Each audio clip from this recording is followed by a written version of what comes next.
ঢাকায় সেগুন কাঠের দাম শুনে আমি তো আকাশ থেকে ধপাস করে পড়েছি। আমি হলাম সেগুনের দেশের মানুষ। আমি জানি কোথায় গেলে আসল সেগুন পাওয়া যাবে। আমার মনের মতন ফার্নিচারটা আমি পেয়ে যাব। চলেন আপনাদেরকে ঘুরিয়ে আনি। এই যে আমার চারপাশে এত সুন্দর সুন্দর ফার্নিচার দেখছেন, যারা ফার্নিচার লাভার বা কাঠ পছন্দ করেন তারা দেখলে এক কথায় নিয়ে নেবেন। কিন্তু ডিজাইনের বাইরে এসে এবার আমি একটু নো ডিজাইন টাইপ পছন্দ করছি। আর ব্যক্তিগত জীবনে আমার নো ডিজাইন ফার্নিচার অনেক পছন্দ।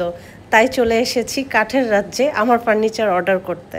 কাঠের ফার্নিচার যারা অর্ডার করেন, যারা রেডিমেড কিনতে চান তারা তো এখানে ইনস্ট্যান্ট পেয়ে যাবেন, বা আপনি আপনার ডিস্ট্রিক্টে কাঠের বা সেগুনের যেটাই পছন্দ করেন পেয়ে যাবেন। তবে যদি অর্ডার করেন হাতে বেশ কিছু সময় নিয়ে আপনাকে সেগুন কাঠের ফার্নিচার অর্ডার করতে হবে।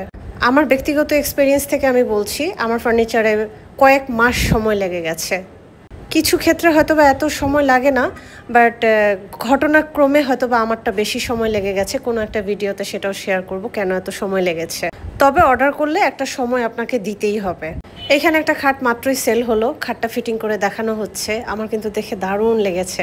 আমি যদি নো ডিজাইন টাইপের ফার্নিচার না নিতাম তাহলে হয়তোবা আমি এই খাটটাই নিয়ে নিতাম।